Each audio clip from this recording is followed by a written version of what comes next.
Bunlar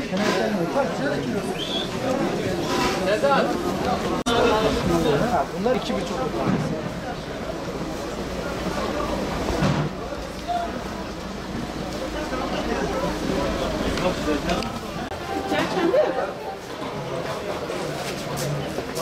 Kendi? Adette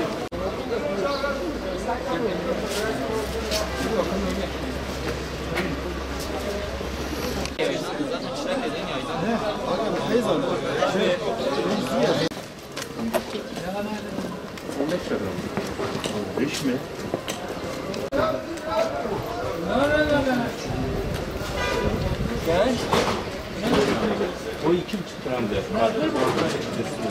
Milyon eki ya asma he milyon eki.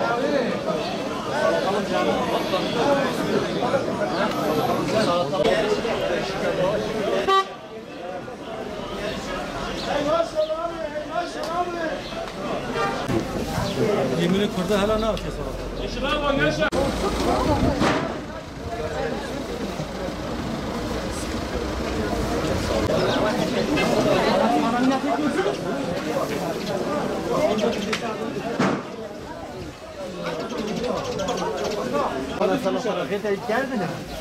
Salatalık Antalya.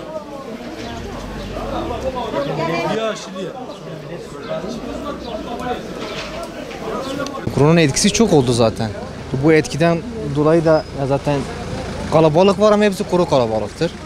Bir de zaten işte çok sıkıntı. İşte manav olsun, bu fide satmak olsun. Bir de bizim de tarıma bağlı olduğu için hani 12 ay boyunca sadece 2-3 ay boyunca çalışıyoruz. O 2 ay boyunca da şu an koronadan dolayı çalışamıyoruz.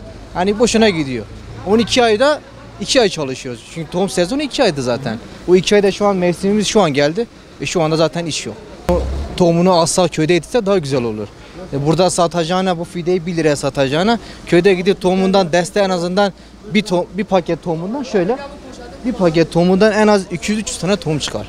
Bunu köyde yapsan daha verimli oluyor. Daha da organik olduğu için daha da güzel oluyor. Mesela bu tam Mersin'den geliyor. Taban gübresi verilmiş, organik gübreler verilmiş. Hani bazı tohumlardan genetiğiyle oynuyorlar. Genetiği olduğu için sen kendi doğal yetişsen daha güzel olur.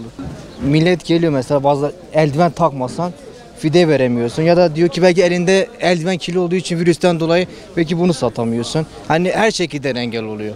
Ama kendin köyde yapsan organik olarak daha güzel olur tabii. Etkisi oldu. Eğer ki neden derseniz millet çünkü artık kendi sebzesini kendisi yetiştirmek istiyor.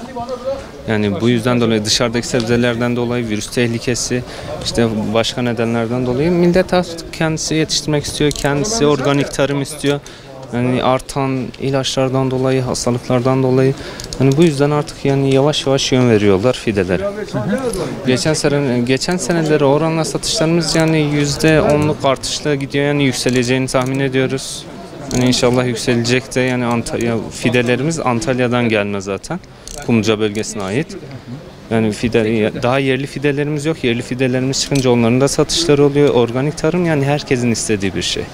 Hani millet İsrail tohumu yemesindense diyor ki kendi vatanımın, milletimin toprağından olan malzemeyi, üretimi yiyeyim daha iyi. Şu an mesela Mayıs ayına girmek üzereyiz. Artık yavaş yavaş sebze üretimi için tam vakti. İşte yani bahçesi olanlar, imkanı olanlar, domates, biber her çeşitten ekmesini isterim. Daha yani kendilerince hem avantajlı olur hem aile ekonomisine, bütçeye katkı sağlar. Eğer ki yani imkanı olmayanlar daire, site, apartman tarzı yani bloklaşmada oturanlarımız da ise yani balkonlarına 1-2 adet saksı bırakarak üretim yapabilirler kendilerince. Yani zaten bunları bir kere üretimini yapan artık vazgeçemiyor. Yani farkına varıyor, o doğallığın, o güzelliğin farkına varıyor, bırakamıyor.